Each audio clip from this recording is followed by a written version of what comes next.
ማርች 25 የዕለቱ መልእክት ርዕስ ክብር ለማየት ጸንታችሁ ቁሙ። እግዚአብሔር ስለናንተ ይዋጋል፣ እናንተም ዝም ትላላችሁ። ዘጸአት ምዕራፍ 14 ቁጥር 14። ከፊት የተዘጋ ከኋላ ደግሞ የሚያሳድድ ነገር ቢያጋጥማችሁ ምን አይነት ውሳኔ ትወስናላችሁ? ምንስ አይነት እርምጃ ተወስዱ ይሆን? በዛሬው የጽሞና መልእክታችን ላነሳነው ሐሳብ ምላሹን እንመለከታለን። የእስራኤል ልጆች የግብጽ የባርነት ዘመናቸው አብቅቶ የነጻነታቸው ዘመን እንዲጀምር የፋሲካው በግ ታርዶ ደሙ በበራቸው መቃንና ጉበል ላይ መረጨት ነበረበት። ይህን በማድረጋቸው ከሞት መቅሰፍት ተርፈው በእግዚአብሔር ምሪት ታጅበው ከግብጽ ምድር በእኩለ ሌሊት ወጡ።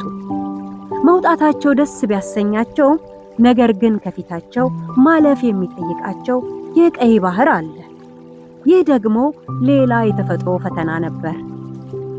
ከፊታቸው የቀይ ባህር፣ ከኋላቸው የተመረጡ የግብፃውያን ሰራዊት በሚከተሏቸው ወቅት እግዚአብሔር በሙሴ በኩል አንድ መልእክትን አስተላለፈ። ሙሴም ለሕዝቡ እግዚአብሔር ስለናንተ ይዋጋል፣ እናንተም ዝም ትላላችሁ አላቸው። ዘጸአት ምዕራፍ 14 ቁጥር 14። እግዚአብሔር ሕዝቡን ዝም አሰኝቶ ጠላቶቻቸውን የተዋጋበት ምክንያት ወይም ዓላማ ምንድነው ማለታችን አይቀሬ ነው። መልሱ እነሆም እኔ የግብፃውያንን ልብ አጸናለሁ፣ በኋላቸውም ይገባሉ፣ በፈርዖንና በሰራዊቱም ሁሉ በሰረገሎቹም በፈረሰኞቹም ላይ ክብር አገኛለሁ። ዘጸአት ምዕራፍ 14 ቁጥር 17።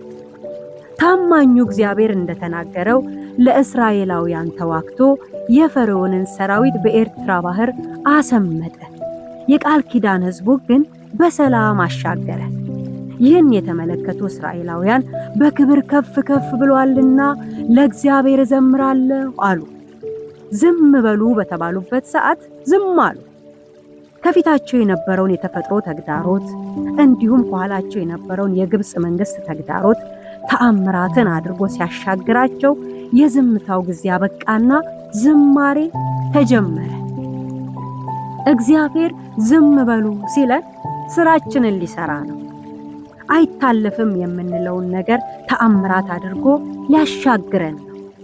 ደረሱብኝ የምንላቸውን ክፉ ነገሮች ደግመን ላናያቸው ሊያሰናብታቸው አስቦ ነው።